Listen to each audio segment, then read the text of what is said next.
ప్రకృతి విపత్తుతో వైనాడు ప్రజల కలలన్నీ కల్లలైపోయాయని ప్రధాని నరేంద్ర మోదీ అన్నారు. కేరళలోని వైనాడ్లో ఏరియల్ సర్వే నిర్వహించిన అనంతరం కొండ చర్యలు విరిగిన ప్రాంతాలను ప్రధాని పరిశీలించారు. ఆ తర్వాత బాధితులను కలిసి మాట్లాడారు. వైనాడు విలయంలో చిక్కుకున్న వారికి మనమంతా అండగా నిలవాల్సి ఉందని మోదీ పిలుపునిచ్చారు. ఈ విపత్తుతో వందలాది కుటుంబాలు సర్వస్వాన్ని కోల్పోయాయని ఆవేదన వ్యక్తం చేశారు. కేరళ ప్రభుత్వం ప్రకృతి విపత్తు నష్టపరిహారంపై అంచనాలు పంపిన వెంటనే సాయం చేస్తామని హామీ ఇచ్చారు.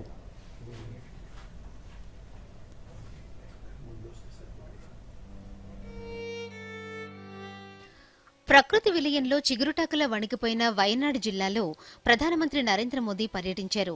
ఏరియల్ సర్వే ద్వారా ప్రకృతి విలయ తీవ్రతను తెలుసుకున్నారు.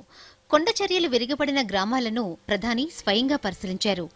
కన్నూర్ అంతర్జాతీయ విమానాశ్రయానికి చేరుకున్న ప్రధాని మోదీకి కేరళ గవర్నర్ ఆరిఫ్ మహమ్మద్ ఖాన్, ముఖ్యమంత్రి పినరయి విజయన్ స్వాగతం పలికారు.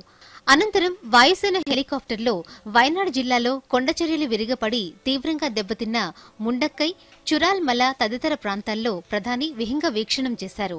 ప్రధాని వెంట కేంద్ర మంత్రి సురేష్ గోపి కూడా ఉన్నారు. కాల్పెట్టలో హెలికాప్టర్ దిగిన తర్వాత అక్కడి నుండి రోడ్డు మార్గంలో కొండచర్యలు విరిగిపడిన ప్రాంతాలకు మోదీ చేరుకుని పర్యటించారు. రెస్క్యూ ఆపరేషన్, బాధితుల తరలింపు జరిగిన తీరును అధికారులు ప్రధానికి వివరించారు. కొండ చర్యలు విరిగిపడిన సమయంలో ప్రమాద తీవ్రతను తెలియజేశారు.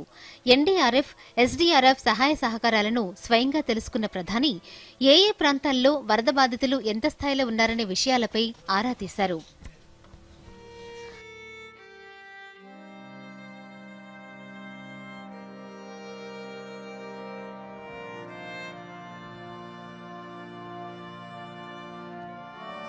అనంతరం ప్రధాని సహాయక శిబిరాలు, ఆసుపత్రులకు వెళ్లి బాధితులను పరామర్శించారు.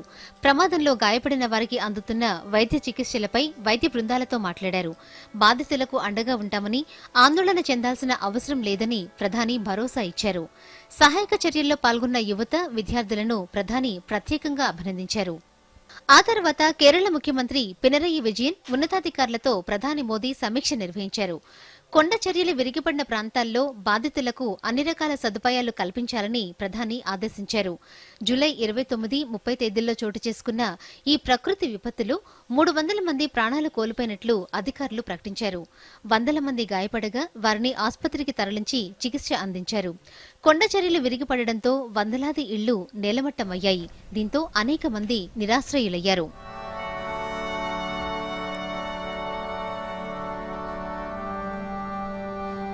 Bureau report, Doordarshan news. ప్రధానమంత్రి నరేంద్ర మోదీ వయనాడ్ పర్యటనను లోక్సభ ప్రతిపక్ష నేత రాహుల్ గాంధీ స్వాగతించారు. వయనాడ్ పరిస్థితిని సమీక్షించిన ప్రధానికి కృతజ్ఞతలు తెలిపారు. కొండ చర్యలు విరిగిపడిన ప్రాంతాల్లో ప్రధాని పర్యటించడం మంచి నిర్ణయమని రాహుల్ గాంధీ ఎక్స్ వేదికగా పోస్టు చేశారు. వయనాడ్లో పరిస్థితిని మోదీ ప్రత్యక్షంగా చూడటం ద్వారా ప్రకృతి విలయాన్ని జాతీయ విపత్తుగా ప్రకటిస్తారని ఆశాభావం వ్యక్తం చేశారు.